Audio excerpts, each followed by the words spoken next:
I think we should start to improve the chemistry between us. Hey there, guys. My name is Alco, and I'll be your waiter today. Can I get you started with something to drink? Can we have 2 orange juices, please?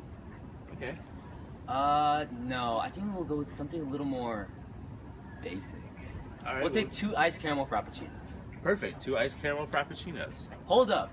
Okay, I have very specific orders for this coffee. I want 2 vanilla pumps, 3 espresso shots, served in an open container, and most importantly, I want it to be exactly 31.0 degrees Celsius. Do you really expect our waiter to make our coffee exactly 31 degrees Celsius? Isn't that a little bit unreasonable? No, I mean, rumor has it that Dr. Lavelle has been placing his students in Kirchhoff Coffee House as employees. If Alco was truly a student of Dr. Lavelle's, he would know how to make the perfect coffee cup. Do you even know how to do it yourself? Of course I know how to do it. It comes down to basic calorimetry. Calorimetry is the process of measuring the heat absorbed or released in a chemical reaction. Alco would have to add the exact amount of ice to get that exact temperature to make that perfect cup of coffee.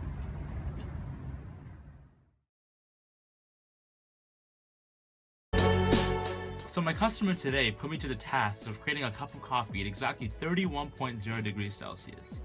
Luckily for me, I was in Dr. Lavelle's chemistry class, and it's time to put his lessons to work.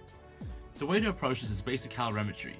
See, the heat change of coffee is going to be equal and opposite to the heat change of ice, and heat change can be quantified with the variable Q. So we have the equation Q coffee equals negative Q of ice. Now in our coffee house, we usually serve our coffee at 40 degrees Celsius at a normal serving size of 500 grams. And the requested temperature today is 31.0 degrees Celsius. And the specific heat capacity of our coffee is 3.18 joules per degree Celsius times grams. Now moving to the ice that we're going to use to cool the coffee, the normal temperature of the ice in our coffee house is 0 degrees Celsius. And the amount is that's what we're going to try to try to find today. And the heat of fusion of ice is 6.01 times 10 to the third joules per mole. And the specific heat capacity of water is 4.184 joules per degree Celsius times grams. So let's get started with the problem. First, let's find Q coffee. So Q is equal to MC delta T, with M being the amount in grams, C being the specific heat capacity, and delta T being the change in temperature. So for coffee, we have the amount in grams, 500, times the specific heat capacity, 3.180, times the delta T, which is final temperature minus initial temperature, which is going to be 31.0 minus 40. So let's calculate this. So we have 500 times 3.18 times negative 9. This is going to be negative 14310 joules. Let's keep that there for now. Next, let's calculate the Q of ice. So Q of ice again is going to be MC delta T. So the amount of ice we don't know. But for the Q of ice, we need to know that in this situation, when we mix the ice with the coffee, it's going to go through a phase change, going from ice to water. So the way you calculate the phase change is going to be the delta heat of fusion times the moles of ice.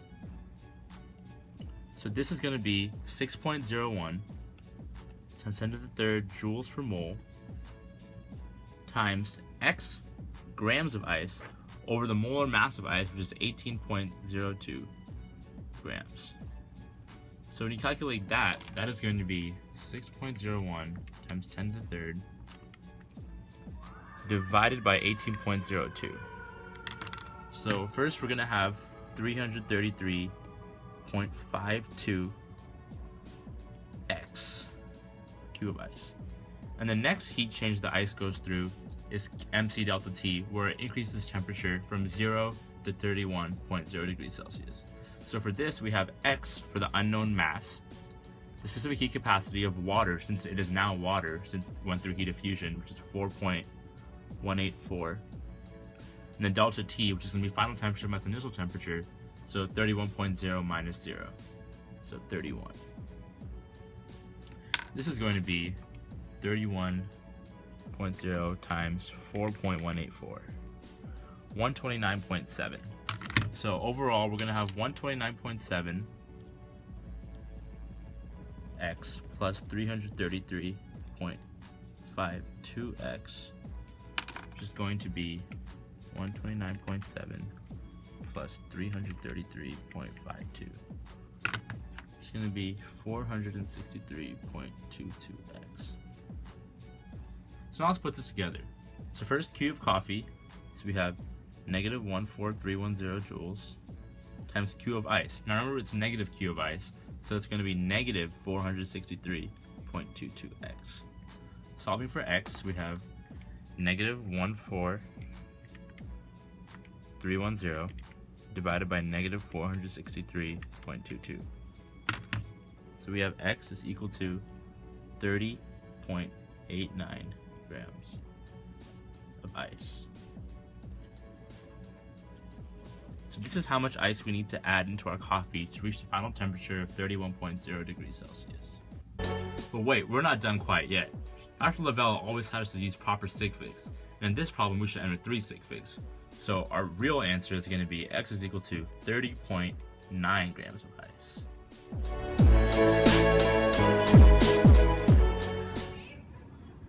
After my calculations, I now know exactly how much ice to put into this coffee to make it exactly 31 degrees Celsius.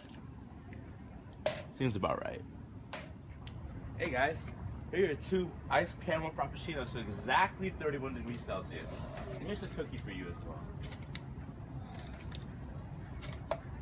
Wow, seems like you did get exactly 31.0 degrees Celsius. I'm proud. But you know what? I could actually go for an iced tea latte. I'm kind of in a rush right now, so if you can make that fast, it'd be appreciated. This guy's been a little too much today.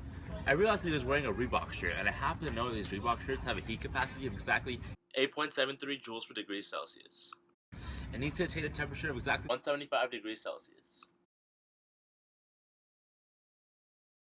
This customer's been a bit too much today. I think it's time to teach him a lesson. I'm gonna go ahead and burn his shirt. So the way to burn his shirt is to make sure that our coffee has enough thermal energy to burn through the cotton of his shirt. And we know that the heat capacity of his shirt is going to be 8.73 joules per degree Celsius. And the temperature that we need to burn his shirt is 175 degrees Celsius. And the initial temperature of this shirt is 21 degrees Celsius. So how do we go ahead about finding this thermal energy? So we have the basic formula that Q, which in this case is thermal energy, is equal to C, heat capacity, times delta T, change in temperature. So we have the heat capacity, 8.73 joules per degree Celsius, and we have the delta T, final temperature, 175 degrees Celsius, minus initial temperature, 21 degrees Celsius, to get 154 degrees Celsius. Multiply these two together, and we get 1344 joules, but we need to have 3 sig figs, so we have 1340 joules. So ultimately, I'm going to have to heat the coffee enough so it has 1340 joules of thermal energy. This burning hot coffee should teach him real good. Finally! What kind of waiters do they have at this restaurant? It took so long. Here's your iced tea latte. And for you, I've had quite enough of your negativity. Things are about to get heated. No, wait!